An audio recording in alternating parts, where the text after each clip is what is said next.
मैं रामराज मीना, सहायक आचार्य हिंदी, राजकीय कन्या महाविद्यालय सिकंदरा ग्रुप में सभी छात्रों को हार्दिक स्वागत करता हूं। आशा करता हूं कि इस ऑनलाइन टीचिंग का लाभ जरूर उठाएंगे। मैं आज चर्चा करूंगा रीतिकाल की सामान्य प्रवृत्तियों के बारे में। जो भक्ति काल है वो स्वर्ण काल था। भक्ति काल में कवि की दृष्टि पूर्णतः सांसारिकता की ओर में होकर के जनता की ओर थी, एक जनता के सामान्य कल्याण की ओर थी। भक्ति काल के जो कवि थे वो स्वांतः सुखाय रचना करते थे। यानी उस समय भक्ति काल में जो है हिंदी काव्य का बहुमुखी विकास हुआ और भक्त एवं संत कवियों ने अपनी रचनाओं में मानव हृदय को स्पर्श करने वाली, जो मानव मात्र से सहानुभूति रखने वाली रचनाओं का लिखी, जिससे क्या है सामाजिक संकीर्णता दूर हुई, जनता मानवता की ओर उन्मुख हुई एवं शील, शक्ति एवं सौंदर्य से संपन्न उस अलौकिक सत्ता की ओर सहज उन्मुख होने लगी। जनता क्या है अलौकिक सत्ता की ओर आकर्षित होने लगी। इसके विपरीत ठीक इसके विपरीत रीति काल में आकर कवि की दृष्टि पूर्णतः बदल गई। जनता मानवता की ओर उन्मुख न होकर के, जो कवि जन है वो मानवता की ओर उन्मुख न होकर के राजा या व्यक्ति विशेष की प्रति उन्मुख होने लगे।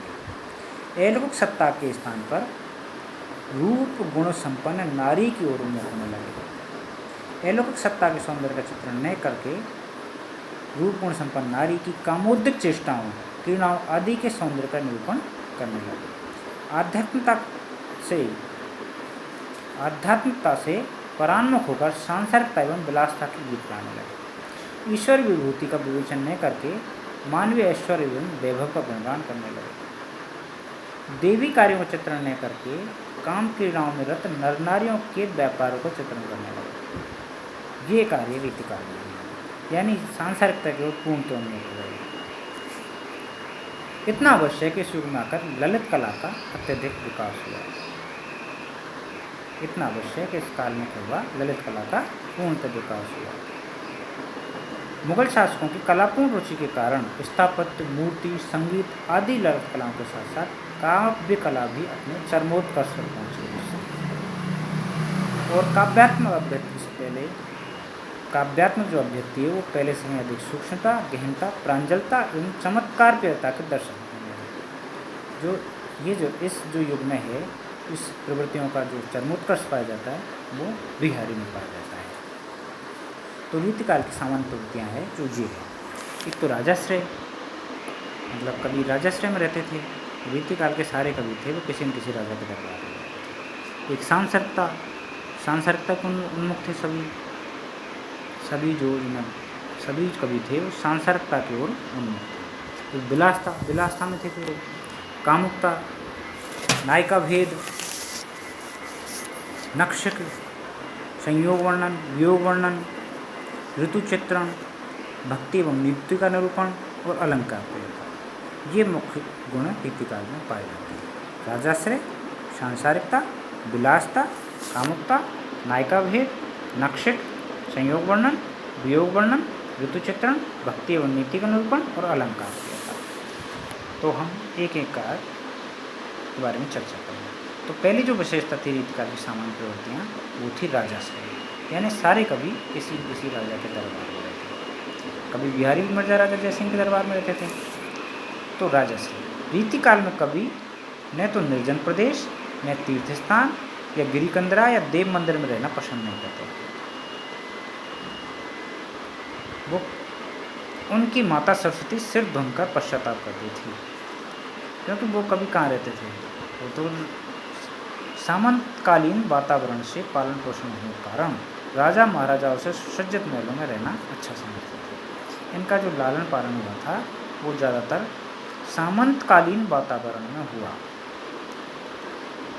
किसी अलौकिक सत्ता की अपेक्षा लौकिक सत्ता अथवा प्राकृत जन का गुणगान करना अपना परम सौभाग्य समझते थे, क्योंकि इन्हीं प्राकृत जनों अथवा राजा महाराजाओं ने इन्हें धन एवं यश की प्राप्ति होती थी। ये अलौकिक सत्ता की वो नहीं करते थे, ये क्या राजा महाराजाओं की प्रशंसा करते थे, क्योंकि इसी अलौकिक सत्ता पे अपेक्षा लौकिक सत्ता यानी राजा महाराजाओं का ही चित्रण करते थे।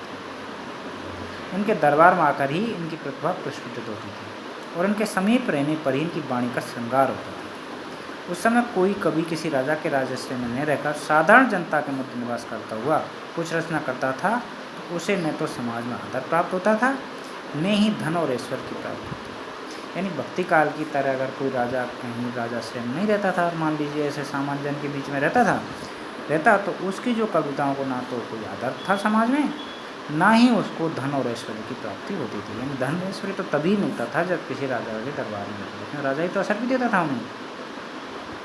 इसलिए प्राय रीतिकालीन कवि किसी न किसी राजा के दरबार में आकर अपनी रचनाएं प्रस्तुत करते थे और धन यश ऐश्वर्य प्राप्त किया करते थे। यानी राजा के दरबार में ही उन्हें धन ऐश्वर्य प्राप्त होता था। इसी कारण महाकवि केशव ओरछानेश इंद्रजीत के दरबार कवि महाकवि केशव थे ओरछा नरेश इंद्रजीत के दरबार कवि थे। महाकवि बिहारी जयपुर नरेश मिर्जा जयसिंह के दरबार रहे। मतीराम बूंदी नरेश भाव सिंह के आश्रित रहे। भूषण कवि भूषण थे वो छत्रपति शिवाजी के दरबारी कवि बने और महाकवि देव को तो कितने ही राजाश्रयों में सहारा लेना पड़ा। यानी देव इतने राजाश्रयों में। रीतिकाल के इन सभी महान कवियों में से बिहारी ने सर्वाधिक ऐश्वर्य एवं यश अर्जित किया।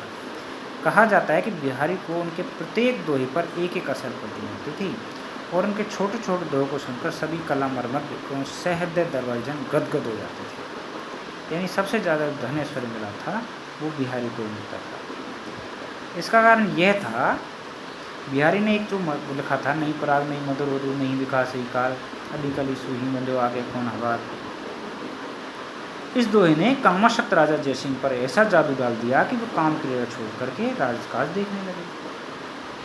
तो बिहारी की कविता में यह है अद्भुत शक्ति थी जिसने बिहारी को अद्भुत यश एवं अपार धनराशि प्रदान। यानी जो रीतिकाल का जो प्रधान कवि था बिहारी जी, उनको उनके दोहों ने अपार यश और धनराशि प्रदान की। तो जो रीतिकालीन कवि थे वो राजाश्रय में रहना ही पसंद करते थे। यानी कोई न कोई कवि किसी न किसी राजाश्रय में रहता था।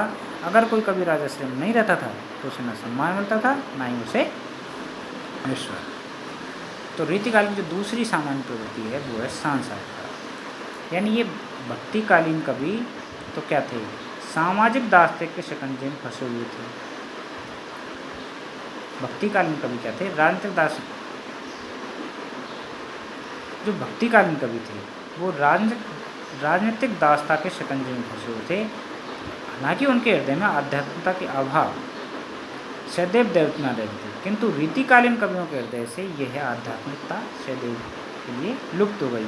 वे सामंत युगीन वैभवपूर्ण वातावरण में रहते पूर्णतः सांसारिक हो गए और उनका यह आध्यात्मिक तेज सदैव के लिए सांसारिकता के अंधकार में विलीन हो गया। यानी उनका जो है आध्यात्मिक तेज वो सांसारिकता के उसमें विलीन हो गया। उनके हृदय पर राजाओं के ऐश्वर्य एवं धन ने ऐसा प्रभाव स्थापित कर दिया कि वे यथा राजा तथा प्रजा की कहावत को चरितार्थ करते रहे।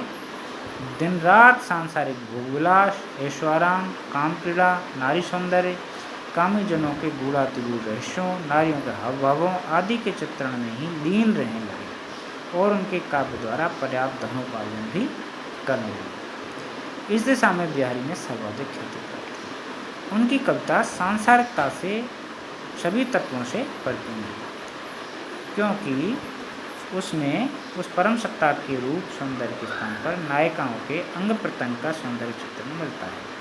उस परम सत्ता के अलौकिक कार्यों के स्थान पर नायक नायिकाओं के काम चेष्टाओं का निरूपण मिलता है। ठीक है, उस परम सत्ता के अलौकिक कार्यों के स्थान पर नायक नायिकाओं की काम चेष्टाओं का निरूपण मिलता है। उस समय